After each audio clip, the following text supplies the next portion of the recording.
अस्सलाम वालेकुम नाज़रीन, मां आहियां कलसूम किचन मां तव्हां सां गॾु। अॼु मां तव्हांखे ॾसे रही आहियां कोफ्ता बिरयानी।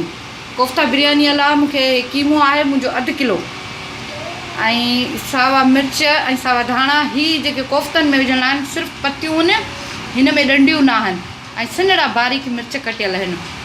ऐं कोफ्तनि लाइ मूंखे खपनि बसर।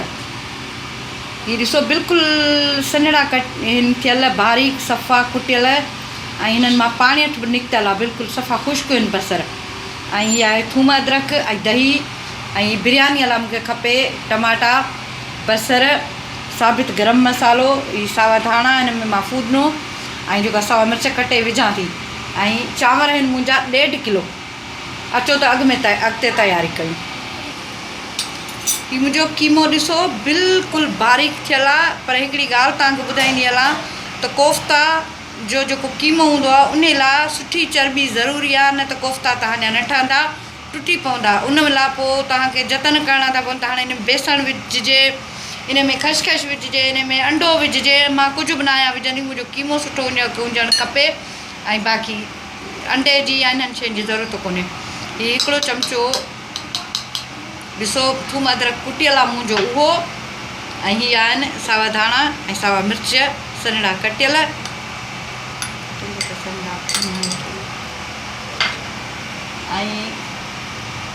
हीअ आहिनि मुंहिंजा बसर 1 किले लाइ। मूं हिकिड़ो जेको आहे सो नॉर्मल बसर जेको आहे सो हिन में ॾिसो बिल्कुलु ई ख़ुश्क आहे, हिन में पाणी न आहे। हिन शइ कीमे में पाणी थींदो त जेको आहे सो तव्हांजा कोफ्ता टुटी पवंदा।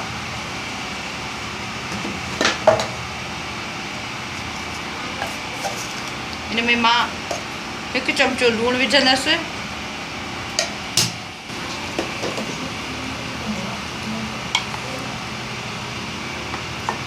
हिन में मूं 1.5 चमचो ॻाढ़ा मिर्च पाउडर विधो आहे।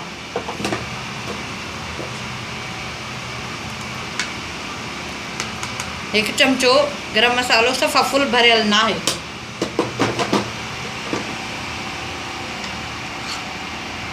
हेड तक़रीबन मुनो चमचो आहे, पर हीउ नंढो चांहि वारो चमचो आहे, वॾो खाइण वारो न आहे। ऐं हीअ आहिनि सुका धाणा, हे मूं फुल भरे विधो आहे। हाणे मां हिनखे कंदसि मिक्स हथ सां सुठे तरीक़े सां।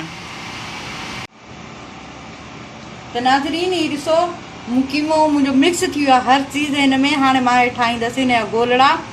हे मुंहिंजा हथ बिल्कुलु ख़ुश्क आहिनि, कंहिं शइ जी ज़रूरत कोन्हे। मां जेको आहे सो नॉर्मल ठाहींदसि, मीडियम साइज़ जा। तव्हांजी मर्ज़ी आहे, तव्हां जेतिरा बि वॾा ठाहियो, पर हिननि खे थोरो दॿाए ठाहिणो पवंदो त जीअं जेको आहे सो खुलनि न। अक्सर माण्हुनि जा खुली वेंदा आहिनि, इन डप खां काफ़ी माण्हू कोफ्ता ठाहींदा ई न आहिनि। मुंहिंजो 1 किलो कीमो आहे, उन मां तक़रीबन जेको आहे सो 12-13 कोफ्ता नॉर्मल ठही वेंदा। त नाज़रीन हीउ ॾिसो मुंहिंजा जेको आहे सो कोफ्ता तव्हां चयो त मुंहिंजा 12 खां 13, पर मुंहिंजा 15 कोफ्ता ठही विया आहिनि ऐं बिल्कुलु नॉर्मल आहिनि। हीउ ॾिसो न को वॾा आहिनि न को नंढा आहिनि। ऐं हेॾा मां तेल रखियो हो, मुंहिंजो उहो गरम थी चुको आहे। हीउ मां कंदसि अॻ में फ्राई, हल्की बाहि ते, हल्का गोल्डन।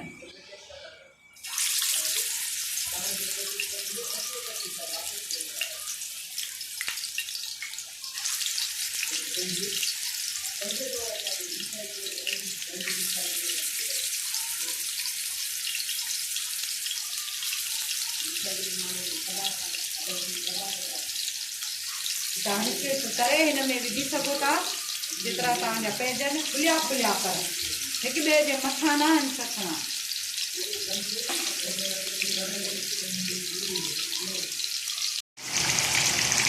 त नाज़रीन हीउ ॾिसो मुंहिंजा कोफ्ता बिल्कुलु फ्राई थी विया आहिनि। तव्हां हिन साम्हूं हिननि जो कलर बि ॾिसो। अहिड़े तरीक़े सां मां हीउ कढंदसि हाणे ऐं ईअं ई सभई फ्राई कंदसि ऐं पोइ मां मसालो ठाहींदसि बिरयानीअ जो।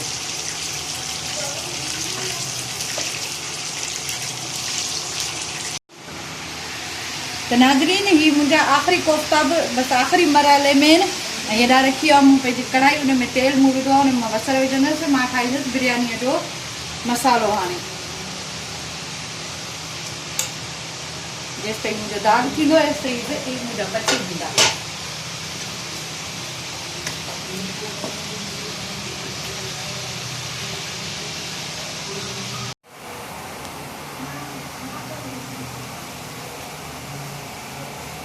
त नाज़रीन, ही ॾिसो मुंहिंजो बसर जेको बिल्कुलु तयारु आहिनि। हिन में मां हाणे विझंदसि थूम अदरक,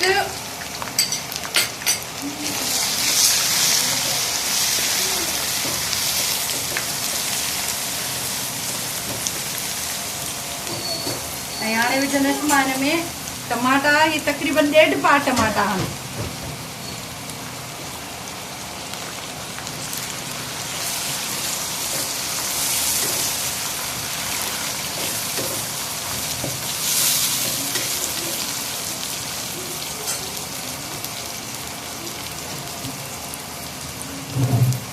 ये विझंदसि मां हिन में दही, जेका मां तव्हांखे पहिरीं ई ॾेखारे आई हुयमि। ये पाव खां थोड़ी घटि आहे, या पाव आहे एतिरी दही आहे।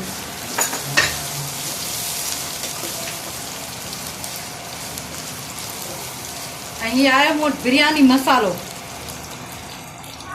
पर ही घटि आहे मुंहिंजे लाइ। मां हिन में अञा पंहिंजो मसालो लूणु मिर्च जेको आहे सो विझंदसि भाॼीअ जा। हिन में अञा 2 चमचा ई पंहिंजा कुटियल मिर्च विधा आहिनि। जेकॾहिं तव्हां न चाहियो त न विझो, पर मुंहिंजे घर में बिरयानी ज़्यादा स्पाइसी खाधी थी वञे। जेकॾहिं तव्हां न चाहियो त काफ़ी आहे इहो मसालो। लूणु मां हिन में घटि विझंदसि, इन करे जो पहिरीं कोफ़्तनि में बि लूणु आहे, चांवरनि में बि लूणु आहे। ॾिसो 1/2 चमचो आहे सिर्फ़ु। हिन में मूं सिर्फ़ु वधायो छा आहे, मिर्च, हेड ऐं जेको आहे लूणु बसि।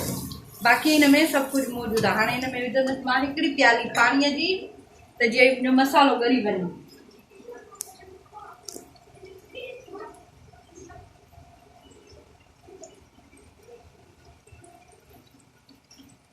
हिकिड़ी हीअ प्याली पाणीअ जी आहे, त जीअं मुंहिंजो मसालो भुॼी वञे। इन करे मुंहिंजा कोफ़्ता पहिरियों ई रेडी आहिनि, उन्हनि खे पचाइण जी ज़रूरत ई न आहे। सिर्फ़ु मूंखे ही मसालो ठाहिणो आहे।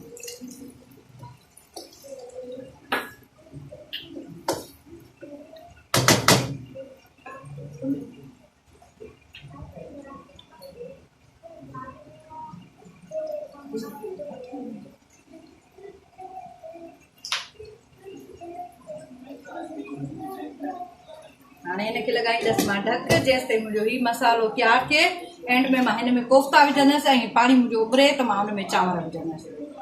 चांवर तक़रीबन मूं 1 कलाक पहिरियां पिसाए रखिया आहिनि। जेके बासमती चांवर आहिनि, तक़रीबन जेतिरो तव्हां हुनखे पिसाए रखंदव ओतिरा तव्हांजा चांवर बहितरीनु पचंदा।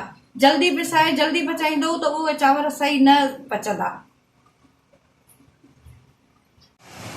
त नाज़रीन, हेॾा मुंहिंजी भाॼीअ जी तयारी आहे। हेॾा मूं चांवरनि उबारण लाइ पाणी रखियो। मुंहिंजा 1.5 किलो चांवर आहिनि, त यानी मुंहिंजो 3 किलो खां 3.5 किलो ताईं पाणी, लीटरनि ताईं पाणी आहे।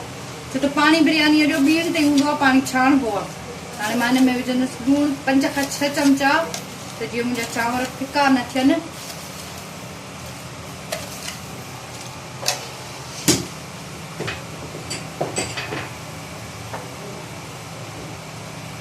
ऐं हीअ आहे साबित गरम मसालो, जेको मां तव्हांखे ॾेखारे आई आहियां पहिरियां ई। हिकिड़ो स्टार आहे, हिकिड़ी वॾो फोटो आहे, 4-5 लौंग आहिनि, हिकिड़ो तेज़ पतो आहे कमाल पटरियो।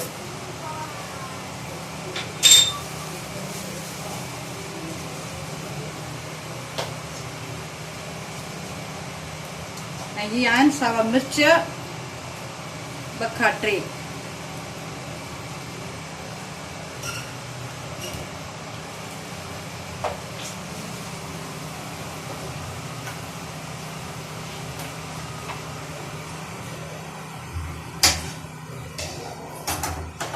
अगेन हीअ आहे हिकिड़ो लीमो, जेको मां हिन में विझंदसि। लीमे जो मक़सदु आहे हिन में विझण जो त मुंहिंजा चांवर हिकु त साफ़ थी वेंदा, बिल्कुलु अच्छा, ऐं ॿियो चिपकंदा न पाण में। हिन में तेल जी विझण जी ज़रूरत न आहे। कुझु माण्हू विझंदा आहिनि बटरफ्लाई तेल, त जीअं चांवर जेको आहे सो न चिपकनि। तव्हां हीअं कंदो त तव्हांजा बिल्कुलु चांवर न चिपकंदा।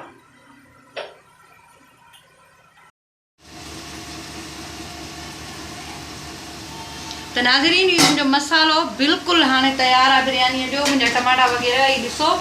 हाणे मां हिन में विझंदसि कोफ़्ता, जीअं त मां पहिरियों ई ॿुधायो आहियां त मुंहिंजा कोफ़्ता फ्राई थियल आहिनि, उहे पहिरियां ई जेको आहे सो पकल आहिनि, उन्हनि खे एतिरी ज़रूरत न आहे वधीक। हे ॾिसो, पर हिननि खे अञा मां 5 मिंट ढक ॾींदसि त जीअं हीअ भाॼी जेको आहे त हिननि में मिक्स थी वञे।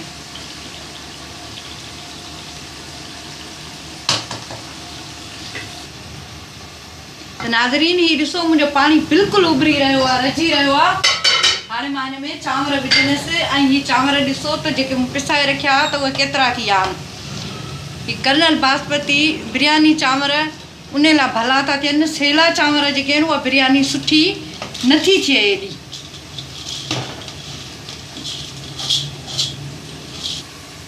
त नाज़रीन, हीअ ॾिसो मुंहिंजा चांवर बिल्कुलु तयारु आहिनि। हिन में हिन विच में तव्हांखे महसूसु थींदी हूंदी त हिन में अञा कड़ी दम जेतिरी जेको आहे सो आहे। हाणे मां हिननि खे छाणींदसि, छाणे वरी तव्हांखे मां ॾसां थी। त नाज़रीन, हीअ चांवर मूं जेको आहे पंहिंजा छाणिया आहिनि। हाणे मां हिन में वापसि देगिड़े में अधु विझंदसि, उन ते भाॼी विझंदसि मां। हीअ ॾिसो तव्हां चांवर त केॾा सिधा साफ़ सुठा माशाल्लाह बीठा आहिनि।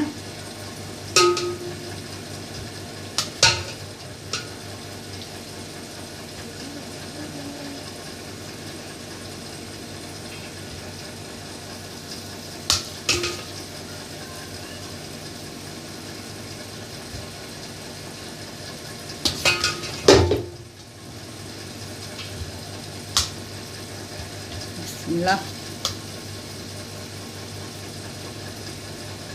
तक़रीबन अधु हिन में मूं विझी छॾिया आहिनि। हाणे मां हिन में विझंदसि पंहिंजी भाॼी। कोफ़्तनि खां त तव्हां बिल्कुलु बेखौफ़ थी वञो हाणे, त कोई टुटी बि सघनि था या छा।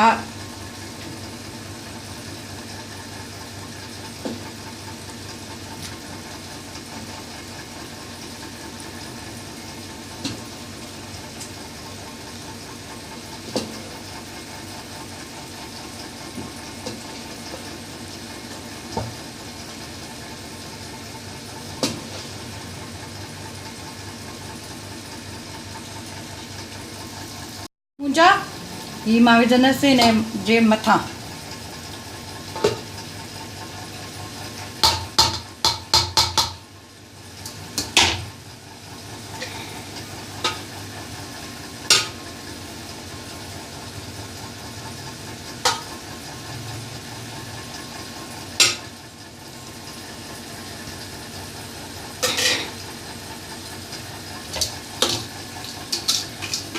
चांवर बि मां साफ़ करे हिन में विझां।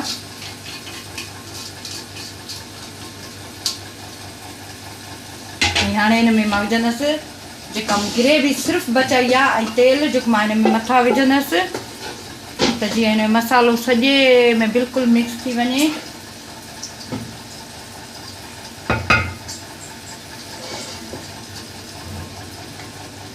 मिठी थी पई थिए कढण में इलाही, इन करे ही बहितर तरीक़ो आहे।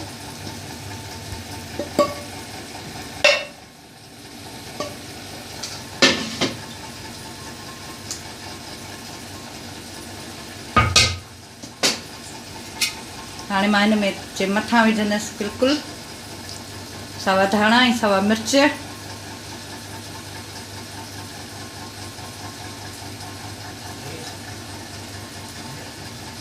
ऐं हीअ आहे लीमो हिकिड़ो जेको मूं ॾिस केॾो बारीक कटे रखियो आहे दम ते लॻाइण लाइ। हाणे हिनखे लॻाईंदसि तक़रीबन 10 मिंट जेको आहे न मां दम लॻाईंदसि। त नाज़रीन, हिनखे मूं तयारु करे वरितो आहे। हाणे हिनखे कपिड़ो वेढ़े मां पोइ ढक ॾींदसि त जीअं मुंहिंजो बाक़ी जेको पाणी ठाह उहो चांवरनि में न वञे। ऐं हीअ बाहि मूं हिनजी हेतिरी रखी आहे ऐं मां हिनखे रखंदसि 10 मिंट। त चांवर गोश्त सभु कुझु तयारु आहे हिनजो, सिर्फ़ु हिनखे दम लॻाइणो आहे 10 मिंट। त नाज़रीन, मुंहिंजा 10 मिंट पूरा थी चुका आहिनि। हे ॾिसो मुंहिंजा चांवर बिल्कुलु तयारु आहिनि। हाणे मां तव्हांखे डिश में विझी ऐं ॾेखारियां थी। त नाज़रीन ही मुंहिंजो कोफ्ता बिरयानी, कोफ्ता पुलाव न आहे, कोफ्ता पुलाव थींदो आहे, हीअ कोफ्ता आहे बिरयानी। तव्हां रायते ऐं थोरे सलाद साण खाई सघो था। न चाहियो त सिर्फ़ु ई काफ़ी आहे। उमेद त तव्हांखे पसंदि ईंदो, ज़रूरु ट्राए कजो, पंहिंजे दोस्तनि खे शेयर करियो।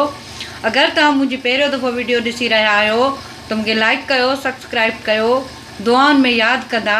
सदाईं गॾु। अल्लाह हाफ़िज़।